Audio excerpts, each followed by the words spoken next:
अरे वाह वाह, आज तो अच्छी दावत हो गई है। शेर राजा के बेटे को उठाकर ले आता है और उसे अपना आहार बना लेता है।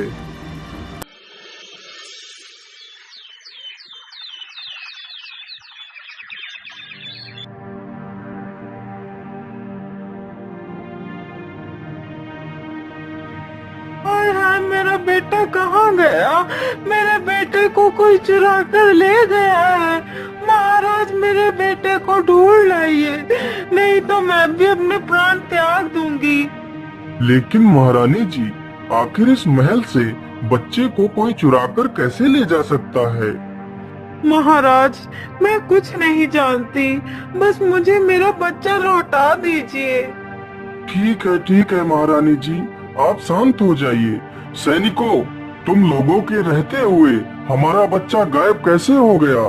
जाओ और मेरे बच्चे को ढूंढ कर लाओ, नहीं तो तुम सबको फांसी पर चढ़ा दूंगा। फिर सारे सैनिक राज्य में घूम घूम कर सभी से पूछने लगते हैं। अरे घनश्याम भाई, राजा साहब का बच्चा तो कहीं नहीं मिला है। यदि वापस महल चलोगे तो राजा हमें फांसी पर अवश्य चढ़ा देगा। चलो कहीं दूसरे शहर भाग चलते हैं। यदि हम सही सलामत रहेंगे तो पैसे कहीं भी कमा सकते हैं। इतना सोचकर वह दोनों वहां से चले जाते हैं।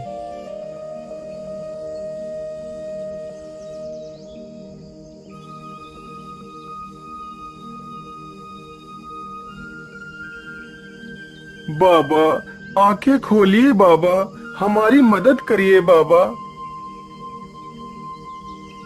क्या बात है बेटा, कौन हो तुम और तुम्हें क्या मदद चाहिए? बाबा, मेरा नाम उन्नति राम है और मैं एक व्यापारी हूँ और यह मेरी पत्नी है। बाबा, मुझे ईश्वर ने सब कुछ दिया है, बस एक औलाद की ही कमी है। बाबा, आप ही मुझे कोई उपाय बता दीजिए जिससे मुझे संतान की प्राप्ति हो जाए। बेटा, उपाय तो है, लेकिन उपाय बहुत ही कठिन है। इसमें तुम्हारा बहुत नुकसान भी हो सकता है। बताइए बाबा, वह उपाय क्या है? मैं पुत्र प्राप्ति के लिए कोई भी नुकसान उठा सकता हूँ। तो सुनो बेटा, कल पूर्णिमासी है।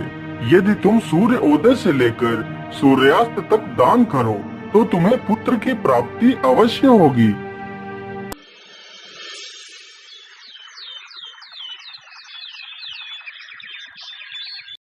अगले ही दिन सुबह होते ही व्यापारी दान करने लगता है। दान करते करते उसे पूरा दिन गुजर जाता है और उसका सारा धन सूर्यास्त से पहले ही समाप्त हो जाता है। अरे मालिक, इस गरीब को भी कुछ दे दीजिए मालिक। बोलिए बाबा, आपको क्या चाहिए? मालिक, मैं बेसहारा हूँ और इधर उधर की ठोकरें खाता हुआ घूम रहा हूँ मालिक। मेरे पास रहने के लिए घर तक नहीं है। यदि आप मुझे अपना यह घर दे दे तो आपकी बहुत कृपा होगी मुझ पर। ठीक है बाबा, जाइए, मैंने आपको यह घर दे दिया। मालिक, मैंने 4 दिनों से कुछ भी नहीं खाया है मालिक, और ना ही मेरे बीवी बच्चों ने कुछ खाया है। जैसे ही मुझे आपके बारे में पता चला, मैं दौड़कर आपके पास आ गया मालिक। यदि आप मुझे 10 सोने की मुद्राएं दे दें तो मैं अपने परिवार का पेट कुछ दिनों के लिए पाल सकता हूँ। हे भगवान, अब मैं क्या करूँ? आखिर इसे 10 सोने की मुद्राएं कैसे दूं, जबकि मेरे पास तो कुछ भी नहीं बचा है। क्या करूं भगवान? क्या सोच रहे हैं मालिक? क्या आप मेरी मदद नहीं करेंगे मालिक? नहीं नहीं, मैं तुम्हारी मदद अवश्य करूंगा। चलो मेरे साथ, मैं तुम्हें स्वर्ण मुद्राएं देता हूँ।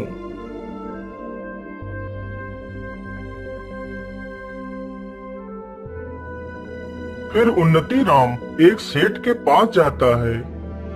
सेठ जी, मुझे 10 स्वर्ण मुद्राएं दे दीजिए। मैं आपको ये मुद्राएं कल तक लौटा दूंगा। मैं तुम्हें 10 स्वर्ण मुद्राएं तो दे सकता हूँ, लेकिन उसके बदले तुम्हें मेरे पास कुछ गिरवी रखना पड़ेगा। लेकिन सेठ जी, मेरे पास तो आपको देने के लिए ऐसी कोई वस्तु नहीं है। नहीं नहीं, तुम्हारे पास एक ऐसी चीज है जो तुम मुझे देकर स्वर्ण मुद्राएं ले सकते हो। लेकिन सेठ जी, मेरे पास ऐसी क्या वस्तु है? उन्नति राम, तुम अपनी पत्नी को हमारे पास गिरवी रख दो, तब तक तुम्हारी पत्नी मेरे घर का सारा कार्य करेगी। जिस दिन तुम मुझे मेरी मुद्राएं वापस कर दोगे, उस दिन तुम अपनी पत्नी को ले जा सकते हो।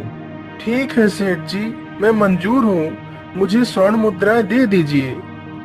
फिर वह सेठ उन्नति राम को 10 स्वर्ण मुद्राएं दे देता है और उन्नति राम वह स्वर्ण मुद्राएं उस भिक्षुक को दे देता है।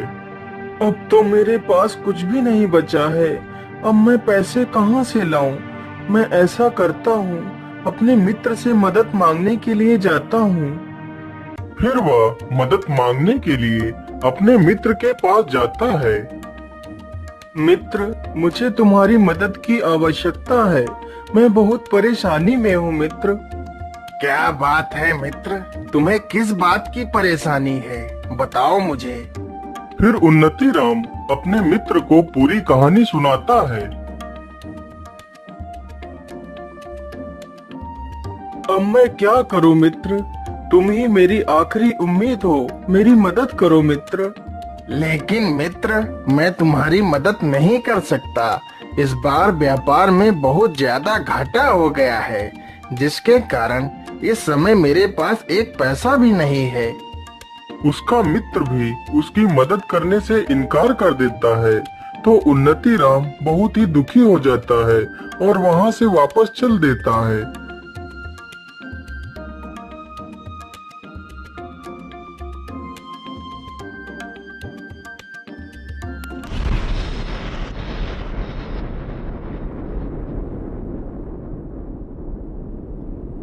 मुझे लगता है बहुत जोर का तूफान आने वाला है।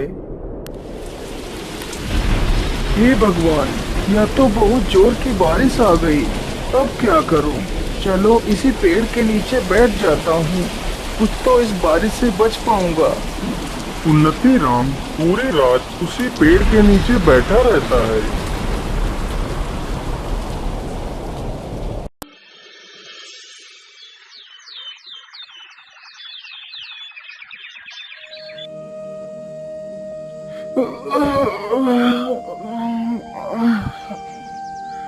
अरे सुबह तो हो गई, चलो चलता हूँ।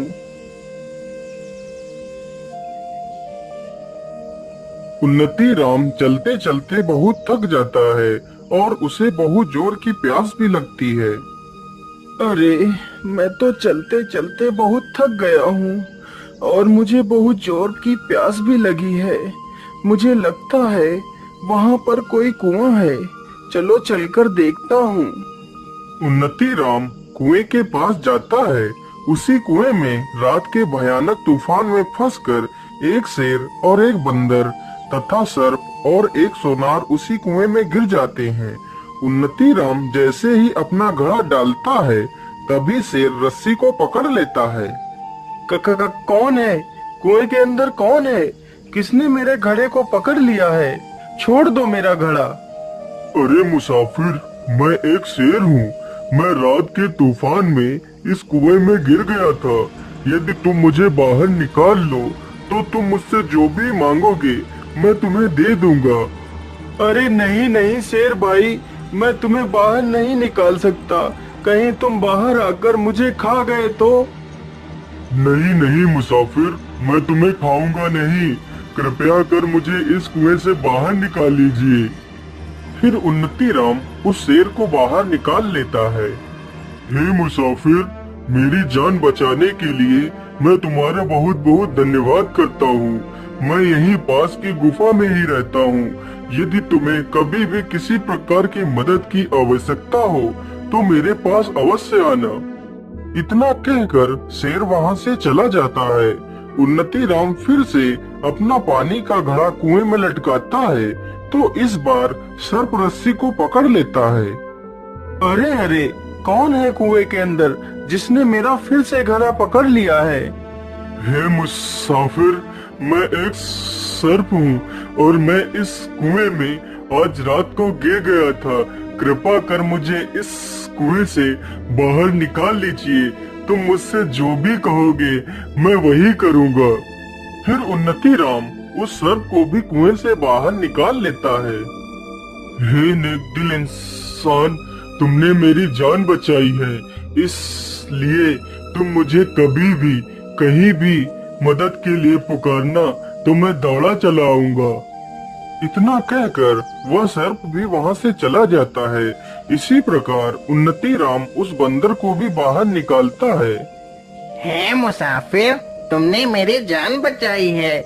मैं आपका ये एहसान कभी नहीं चुका सकता। तुम्हें जब भी मेरी मदद की आवश्यकता पड़े तो मेरे पास आ जाना। मैं आपकी मदद अवश्य करूंगा। लेकिन मेरी बात याद रखना, इस कुएं में एक सोनार गिरा हुआ पड़ा है। तुम उसे बाहर मत निकालना, वह बहुत ही दुष्ट तथा कपटी है। उन्नति राम जैसे ही अपना घड़ा कुएं में लटकाता है, तभी वह सोनार घड़े को पकड़ लेता है। अरे बड़े भाई, मुझे इस कुएं से बाहर निकाल लो। मैं बहुत परेशानी में हूँ। यदि तुम मुझे बाहर निकाल लोगे तो मैं तुम्हें सोने चांदी से तौल दूंगा। सोनार की यह बात सुनते ही उन्नति राम सोच में पड़ जाता है। मुझे पैसों की तो आवश्यकता है ही, क्यों न मैं इसे बाहर निकाल लूं, तो मेरी सारी समस्याओं का समाधान हो जाएगा। ठीक है, आप परेशान मत होइए, मैं अभी आपको बाहर निकाल लेता हूँ। फिर उन्नति राम सोनार को बाहर निकाल लेता है। अरे मूर्ख मुसाफिर, तूने उन दुष्ट जानवरों को पहले बचाया और मुझे बाद में, लेकिन फिर भी मैं तुझसे बहुत प्रसन्न हूँ। तुझे जब भी मेरी मदद की आवश्यकता पड़े तो मेरे पास आ जाना। मैं संभल नगरी में रहता हूँ। इतना बोलकर वह सोनार भी वहां से चला जाता है। फिर उन्नति राम उस कुएं से पानी निकालता है और पी लेता है। अब तो मेरी प्यास बुझ गई है। चलो ऐसा करता हूँ, पहले मैं मदद के लिए उस शेर के पास चलता हूँ। देखता हूँ आखिर वह शेर मेरी क्या मदद कर पाता है। मेरे मित्र ने तो मेरी मदद नहीं की। चलो इस शेर से ही देख लेता हूँ। इतना बोलकर उन्नति राम वहां से चल पड़ता है।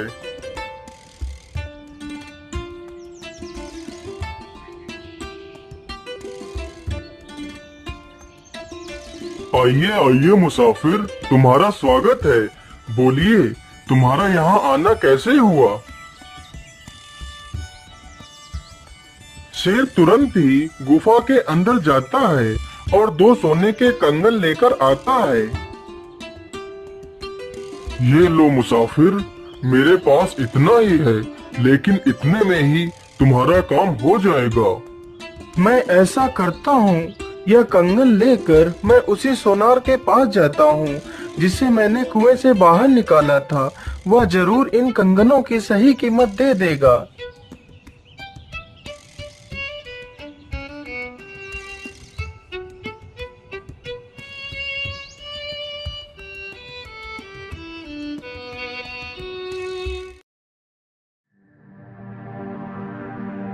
अरे बोलिए भाई, तुम्हारा यहाँ आना कैसे हुआ? अरे भाई, मैं ये कंगन बेचने के लिए आया हूँ। फिर वह सोनार उन कंगनों को ध्यान से देखता है। अरे ये कंगन तो राजा के पुत्र के हैं, जो पुत्र कुछ दिन पहले ही चोरी हो गया था। तो इसका मतलब राजकुमार को तुमने ही चुराया है।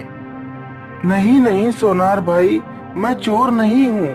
यह कंगन तो मुझे उस शेर ने दिए है जिसकी मैंने कुएं से जान बचाई थी। तुम झूठ बोल रहे हो। चलो राजा के पास, वहीं पर फैसला होगा।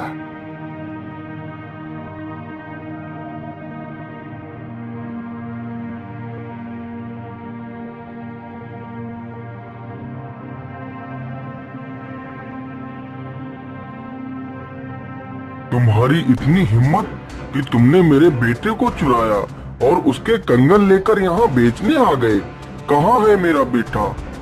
महाराज, मैंने आपके बेटे को नहीं चुराया। ये कंगन तो मुझे एक शेर ने दिए थे। सैनिकों, यह ऐसे सच नहीं बोलेगा। इसे कारागार में डाल दिया जाए। सैनिक तुरंत ही उन्नति राम को जेल में बंद कर देते हैं।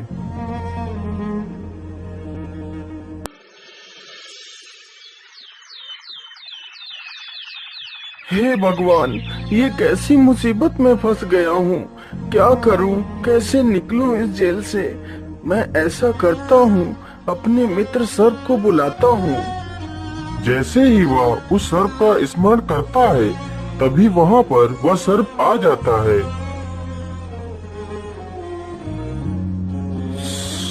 बोलिए मित्र, मुझे तुमने यहाँ क्यों बुलाया है और तुम्हें इस कारागार में किसने बंद किया है? फिर उन्नति राम उस सर्प को सारी घटना के बारे में बताता है।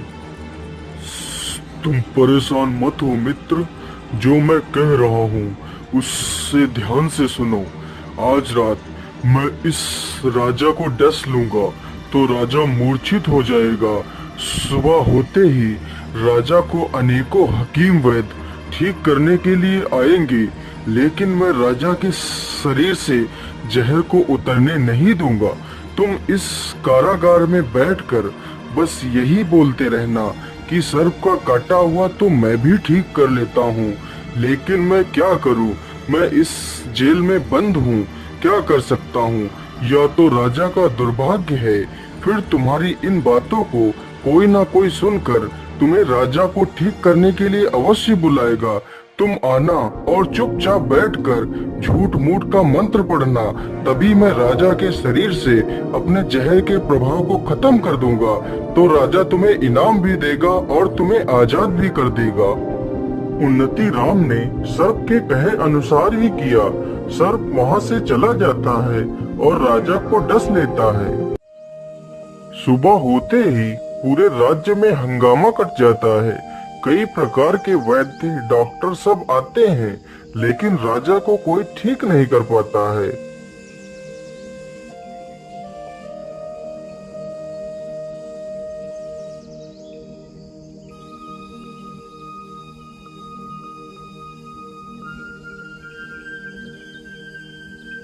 क्या बताऊं, मुझे तो राजा ने इस काल कोठरी में बंद कर रखा है। नहीं तो सांप का काटा हुआ मैं 2 मंत्र फूंकते ही ठीक कर देता हूँ, लेकिन क्या करूँ, यह तो राजा का दुर्भाग्य है कि मैं इस जेल में बंद हूँ। उन्नति राम की ये सारी बातें रानी की दासी सुन लेती है।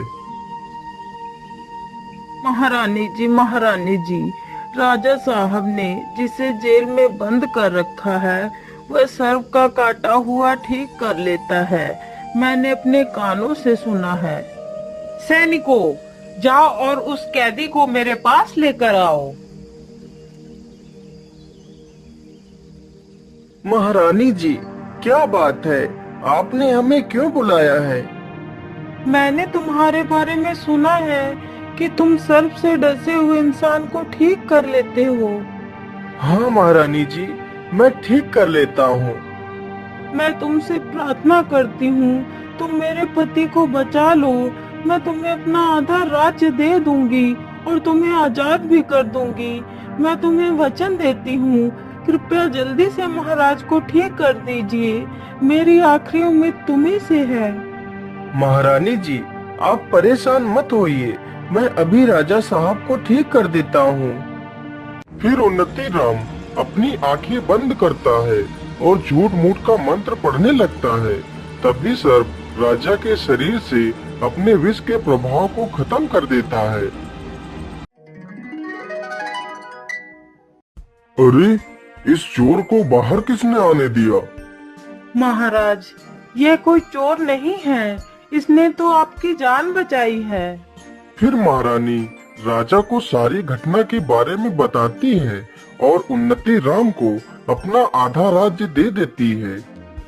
मैं ऐसा करता हूँ कि 10 स्वर्ण मुद्राएं ले लेता हूँ और अपनी पत्नी को ले आता हूँ, लेकिन उससे पहले मैं अपने मित्र बंदर से भी मिलता हुआ चला जाऊंगा।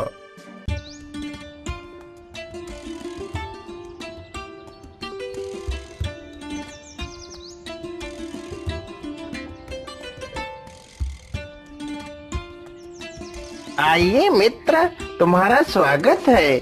बड़े दिनों के बाद आए हो मित्र। मैं तो तुम्हारी ही प्रतीक्षा कर रहा था। बोलो मित्र, तुम्हें क्या चाहिए? मित्र, मुझे कुछ नहीं चाहिए, बस मेरा मन किया तो मैं तुमसे मिलने चला आया। अरे मित्र, तुमने मेरा जीवन बचाया था, इसलिए मैं तुमसे बहुत खुश हूँ और मैं तुम्हें कुछ देना भी चाहता हूँ।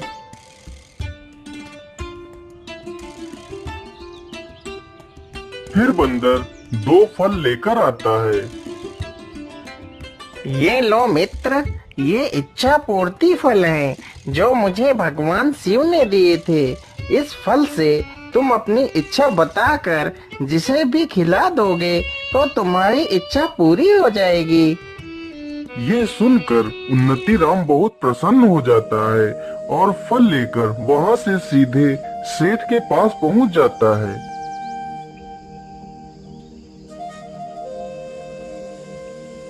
ये लीजिए सेठ जी, अपनी 10 स्वर्ण मुद्राएं।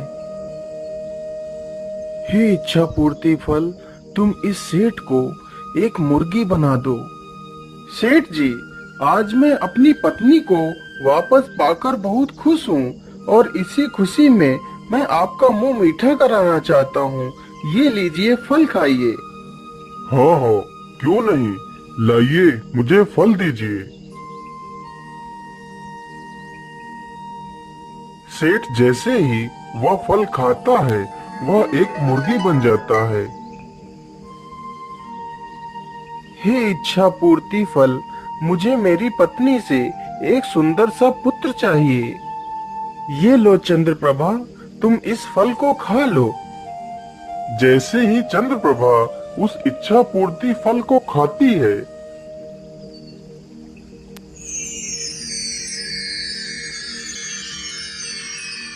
बच्चा मिलने के बाद वे दोनों बहुत ही प्रसन्न होते हैं और अपने राज्य की ओर लौट जाते हैं। अरे हरामखोर मुर्गे, मैं मुर्गी नहीं हूँ, मैं सेठ हूँ, मुझे छोड़ दे।